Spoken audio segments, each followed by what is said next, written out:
22वीं जयंती के अवसर पर मंच पर विभिन्न स्थानों से पधारे हुए हमारे सभी पूजनीय संत गुरुजन, यहाँ पर उपस्थित सभी सदगुरु कबीर साहब के प्रति आस्था रखने वाले भक्त सज्जनों और माताओं,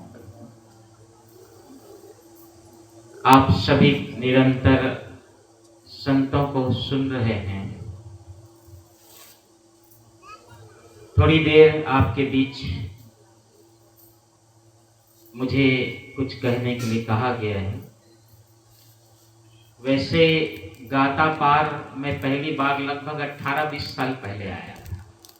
करीब करीब आत्मा राम जी जो यहाँ के भक्त रहे सक्रियता के साथ में, उनके साथी थे चुम्बन जी के पिताजी और कुछ भक्त लोग रहे। तो लगभग 18-20 साल पहले की बात होगी लगभग में यहाँ आना हुआ था। इस गांव में कार्यक्रम 2-3 बार हुआ, सब मिले थे, अच्छा कार्यक्रम आयोजन करते थे। और अभी लगभग शायद मैं 11-12 साल बाद आया हूँगा यहाँ पर, और जो गुरु में आया था।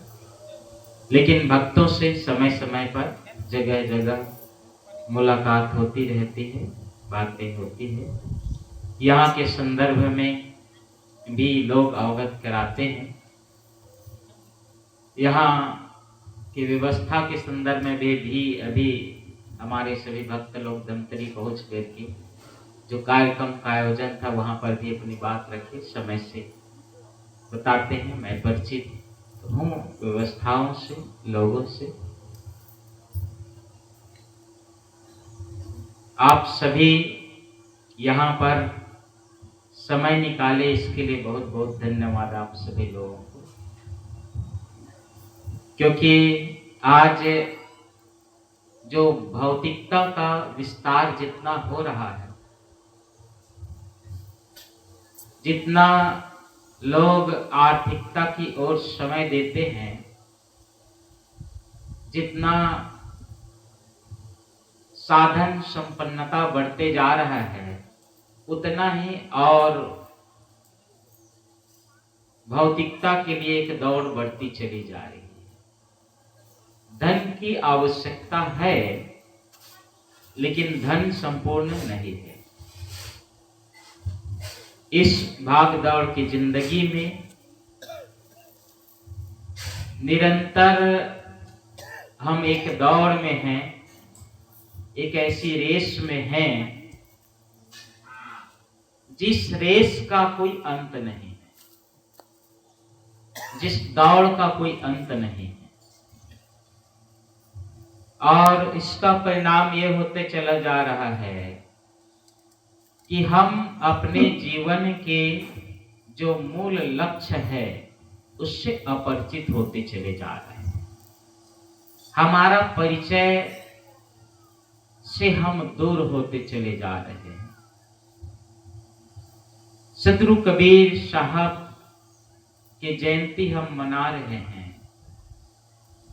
जयंती जब पहली मनाई जाती थी तो ज्यादातर गांव-गांव में गली घूमते थे, है ना? ऐसा होता था, यहाँ भी होता रहा होगा, ऐसा मुझे लगता है। रैली निकालते, हम छोटे छोटे थे ना, तो झंडी लेकर के घूमते थे गांव में, अच्छा लगता था ना। आज भी लोग कोई कोई परंपरा के लोग करते हैं, कलश यात्रा निकालेंगे, कोई झंडी लेकर के चलेंगे, कोई नारा लगाएंगे, कोई उत्साहित होंगे।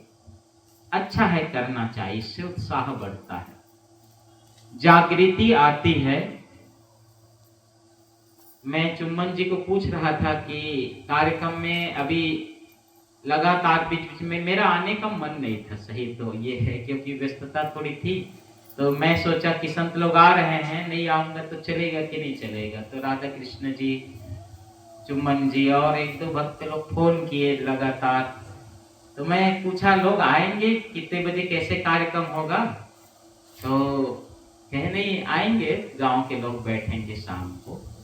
मैंने कहा ठीक है, सबको उत्साहित करो, जोड़ो, ज़्यादा से ज़्यादा लोगों को प्रेरित करो ताकि ज़्यादा से लोग उपस्थित हो सके। शुरू में आया तो मुझे लगा शायद 10-20 लोग बैठेंगे, ज़्यादा लोग नहीं बैठेंगे ऐसा लग रहा था, लेकिन आप सब यहाँ पर आए। कुछ लोग नहीं आए हैं तो घर से सुन रहे होंगे, है कि नहीं?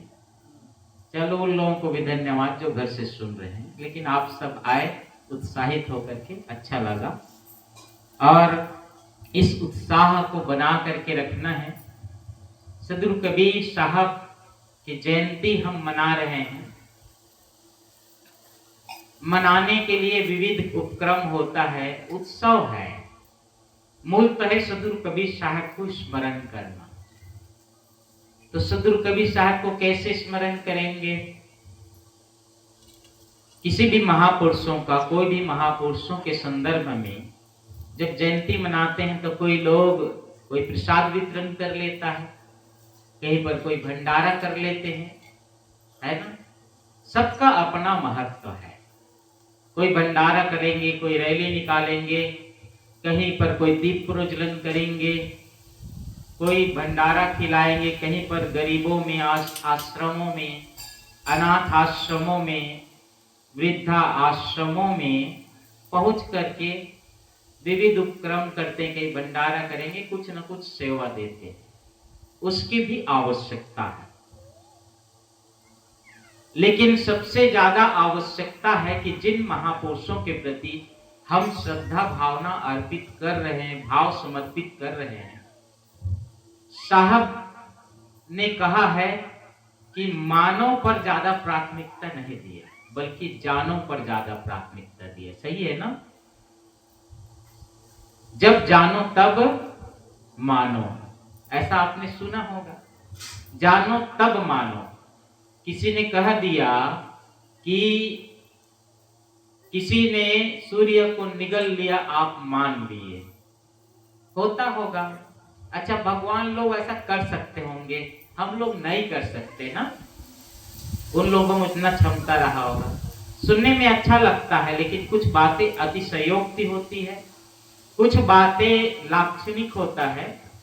जो होता है वो नहीं होता है, जो होता है उसे कहा नहीं जाता है। जैसे आप सड़क में जब चलते हैं तो जो पक्की सड़क है, गर्मी के दिन में जब आप पक्की सड़क को दूर से देखते हैं तो सड़क में ऐसा लगता है कि पानी भरा हुआ है।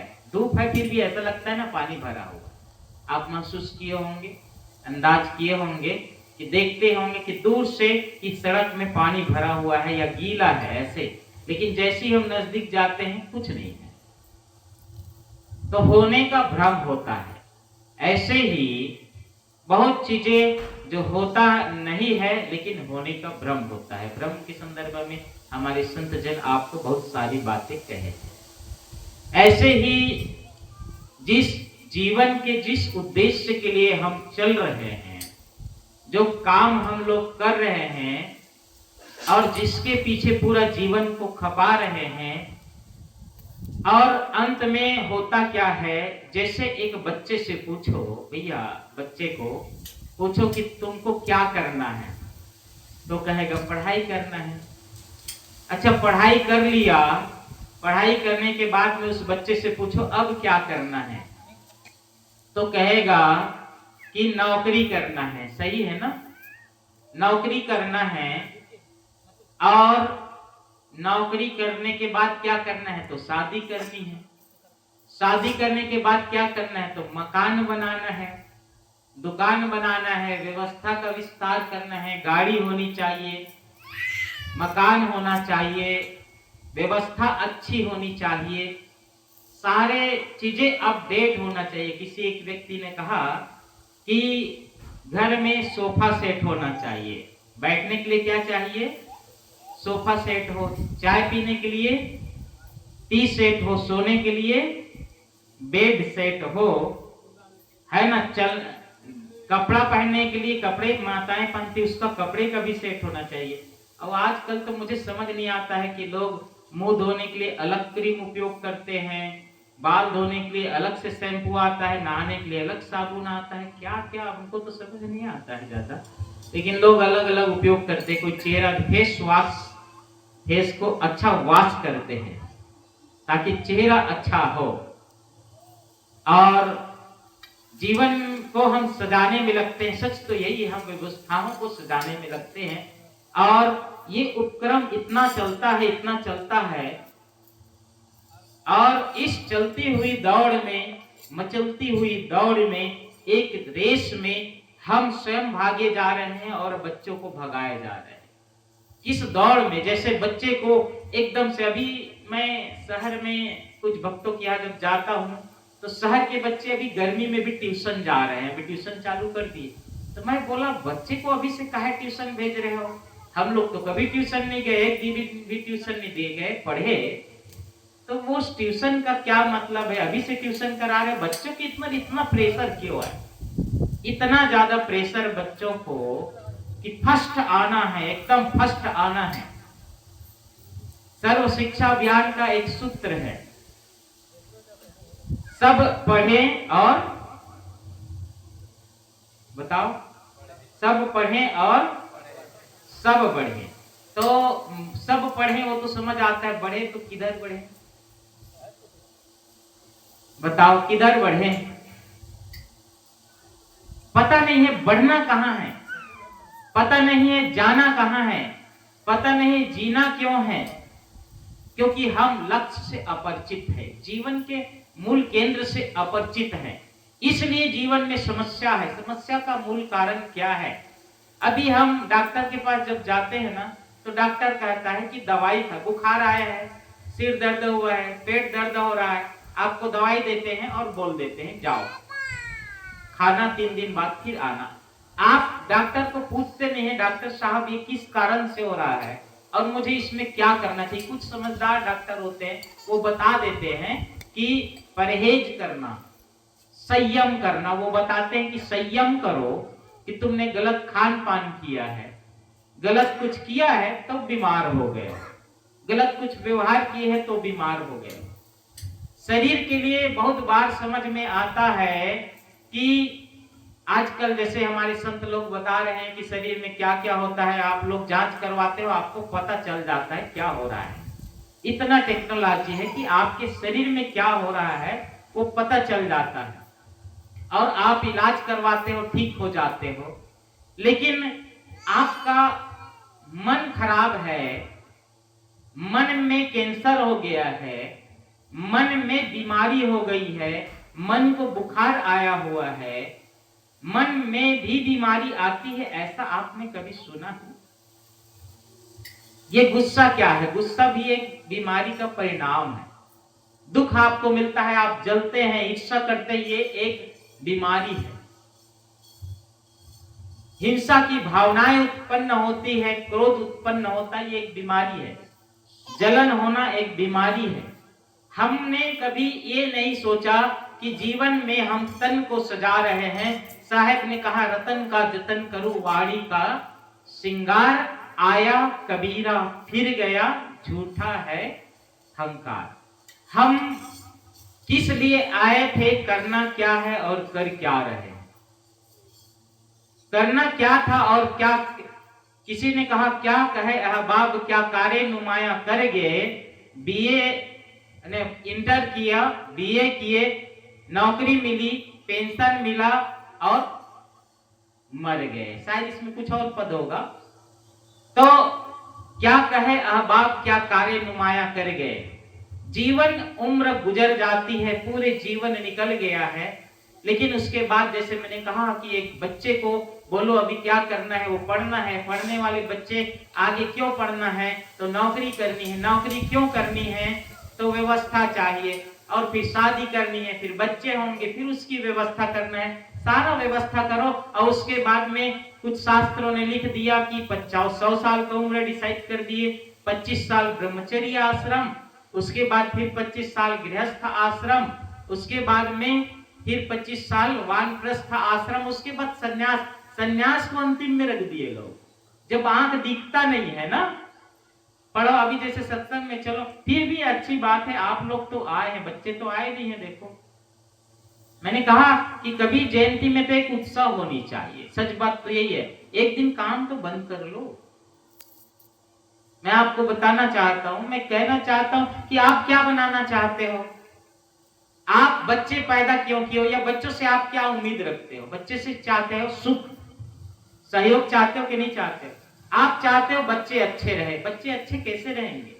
आप तो बच्चों को एक रेस में लगा रहे हो, और ऐसी रेस में लगा रहे हो जिस रेस का कोई केंद्र नहीं है। जीना क्यों है वो पता नहीं है, नौकरी क्यों करना है वो पता नहीं हो, तो वो रेस का अंत नहीं है। इसलिए जीवन के मूल लक्ष्य से परिचय कराना जरूरी है, बच्चों को बताना जरूरी है।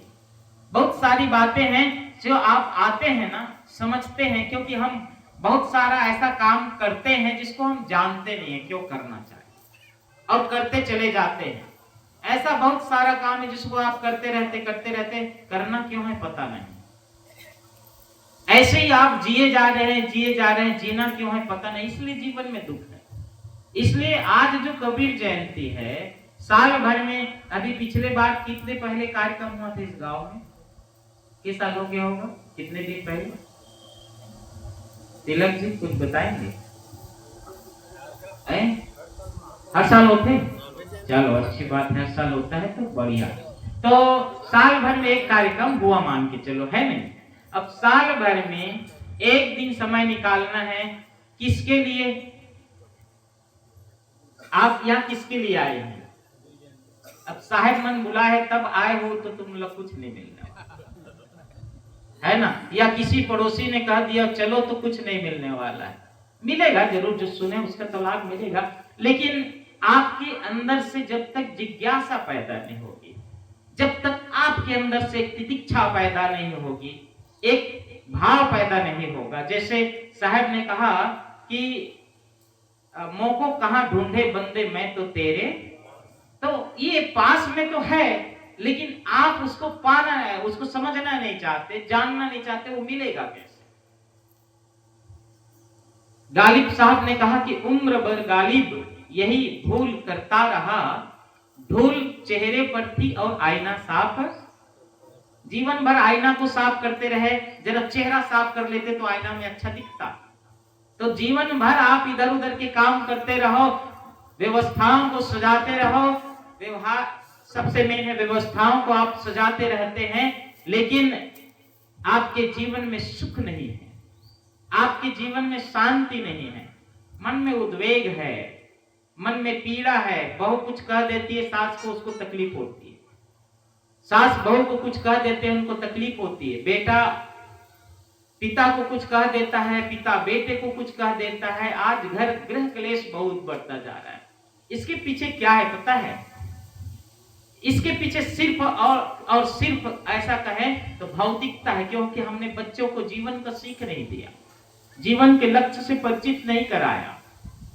तो सबसे महत्वपूर्ण है कि एक संक्षिप्त कहानी लेता हूं। एक गरीब घर का पिता, जिसके पास कोई जमीन नहीं थी, मजदूरी किया, और मजदूरी करके आया, वो सोचा कि मेरे बच्चे को मैं बहुत पढ़ाता हूं, मैं गरीबी में जिया हूं, मेरे बच्चे गरीब ना रहे, मेरे बच्चे पढ़े लिखे और आगे बढ़े।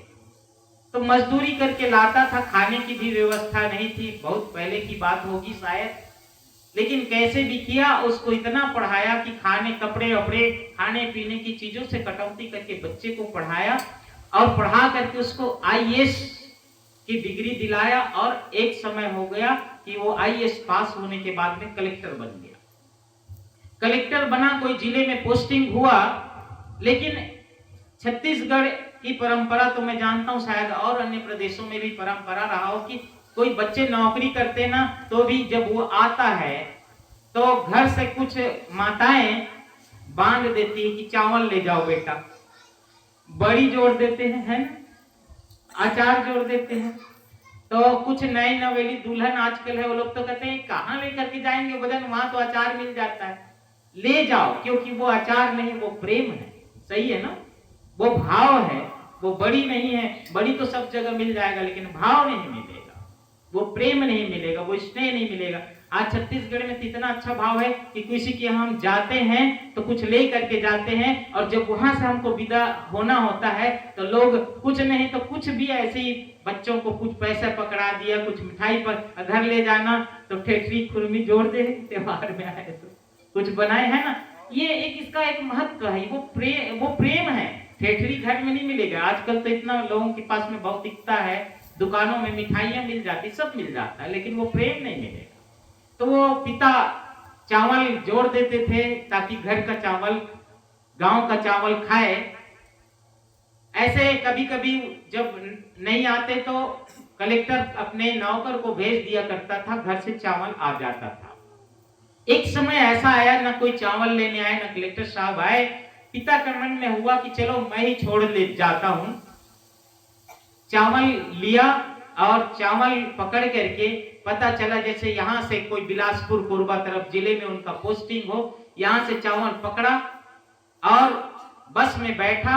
बस में बैठ करके चावल लेकर के उस जिला में पहुंचा। उस जिला में बस से उतरने के बाद में ऑटो पकड़ा और ऑटो वाले कहा, बेटा जरा मुझे ये जिला का कलेक्टर है वहां ले चलो, मेरा बेटा वहां रहता है, मेरा बेटा कलेक्टर है। ऑटो वाले खुश हो गए, ले गए उसको। और जैसे ही कलेक्टर के निवास में पहुंचा, कलेक्टर अपने अधिकारी दोस्तों के साथ में बैठे हुए थे। पिता कंधे पर चावल लाद करके ले गया और अंदर ले गया तो उस रास्ते से निकला जहां सब बैठे थे, अंदर चावल लेकर के गए। तो अधिकारियों ने पूछा, ये कौन है बुजुर्ग जो कुछ लेकर के जा रहे हैं? उस कलेक्टर के मुख से जो निकला, उसने कहा, क्या कहा? ये हमारे घर का काम करने वाला है, हमारे घर का काम करने वाला। तो पिता अंदर था, वापिस बाहर निकला, चप्पल नहीं पहना, उल्टा जैसे कि तैसा ऑटो में बैठा, घर बस में बैठा, घर पहुंच गया। और रात को घर के जो छप्पर है, छानी है, जो भी रहा होगा, उसमें अपने धोती को बांधा, धोती में गले को बांधा, फांसी लगाया। और ये कौन सी शिक्षा है? हम क्या देना चाहते हैं? शायद वो कह देता, वो बेटा कह देता, वो कलेक्टर कह देता कि यही मेरा पिता है, यही मेरे रचनाकार है जिन्होंने मुझे इस योग्य बनाया, मुझे कलेक्टर बनाया। तो याद रखिएगा, शायद माता पिता का ऋण नहीं उतारा जाता, ऐसा कहा जाता है।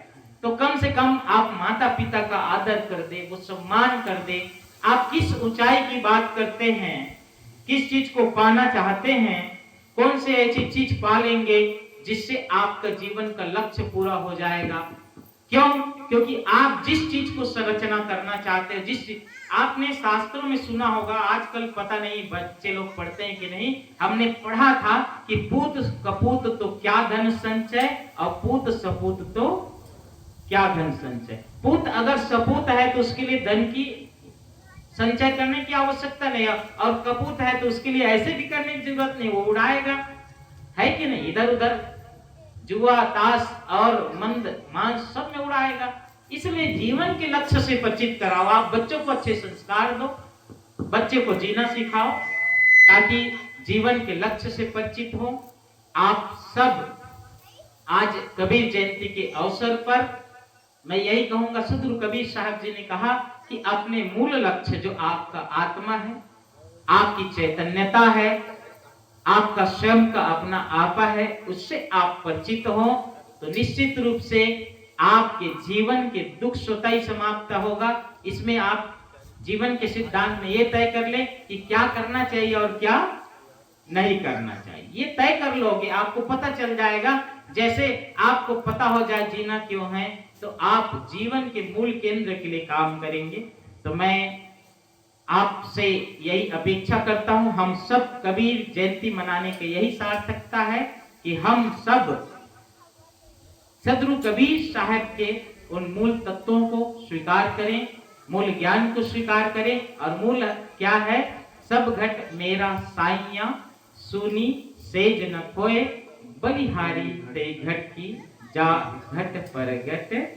इसलिए आप सब निरंतर आगे बढ़े। मुझे यहाँ बुलाए इसके लिए मैं यहाँ के आश्रम के वर्तमान में हमारे करुणेंद्र साहब जी व्यवस्था देख रहे हैं, उनको मैं बहुत बहुत धन्यवाद करता हूँ, नमन करता हूँ। और आप सब भक्त सज्जन समिति के सभी पदाधिकारी और सदस्यगण सबको मैं बहुत बहुत धन्यवाद करता हूँ।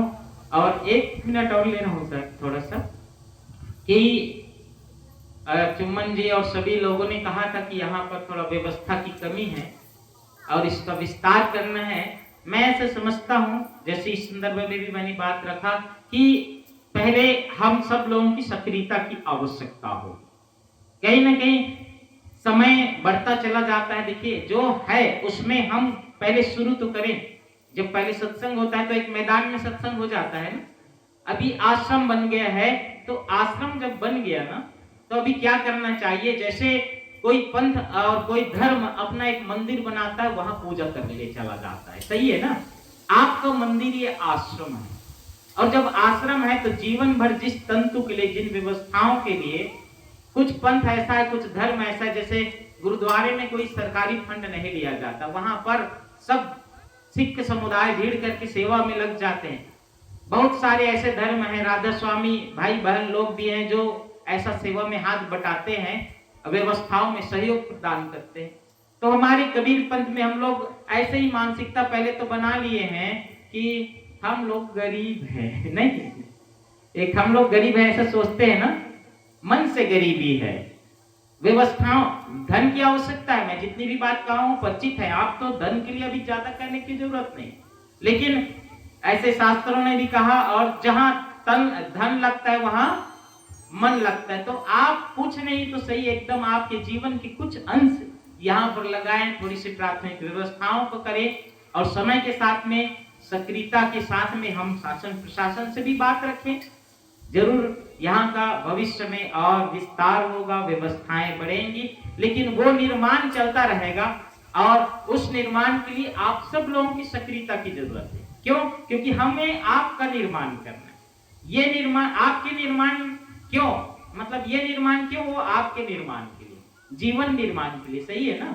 तो जीवन निर्माण आवश्यक है, और जीवन निर्माण के लिए आप लोग सक्रिय रहें। तो जो चीज हम आश्रम व्यवस्था मूलभूत चाहते हैं, उस चीजों का भी विस्तार होगा। हम सब मिल करके प्रयास करेंगे, और बूंद बूंद से घड़ा भरता है ऐसा कहते हैं, तो आप सब भी अपना एक बूंद यहाँ जरूर डालें। आप अपना घर की व्यवस्था में डालते हैं, यहाँ भी एक व्यवस्था डाले। ये आपका मंदिर है, जहाँ से आपको और कुछ नहीं तो एक आत्म शांति, आत्म भाव मिलेगा, संतों का सद्ज्ञान मिलेगा। क्योंकि जाको सदगुरु ना मिला, व्याकुल दो दिस धाय, आंख न सूझे बावरा, घर जरे घूर बुताए। तो इसलिए संत गुरुजन यहाँ रहेंगे, और आश्रम में जैसे साहब हैं तो एक जैसे मंदिर में मूर्ति होती है, उसकी पूजा होती है, तो यहाँ पर संत है, आप संत के प्रति पूजा, आपको ऐसा अगरबत्ती जलाने नहीं कह रहा हूँ, आप आए उनसे पूछें पानी की व्यवस्था है कि नहीं, खाने की व्यवस्था है कि नहीं है, आप उसको ध्यान देंगे, और आप यहाँ आएंगे, आप स्वयं पानी पिए, सबको पानी पिलाएं। मैं समझता हूँ ये सबसे बड़ा विकास होगा। हम सब मिल करके इस आश्रम के प्रति सद्भावना रखें। इन्हीं शुभ भावों के साथ में मैं सबको धन्यवाद करते हुए सभी के भीतर बैठे आत्मदेव को सादर नमन। और मैं समय थोड़ा ज्यादा ले लिया हूँ, थोड़ा शुरू का समय मुझे याद नहीं रहा, तो मैं क्षमा चाहते हुए अपने बात को विराम देता हूँ। साहेब बंदगी। बहुत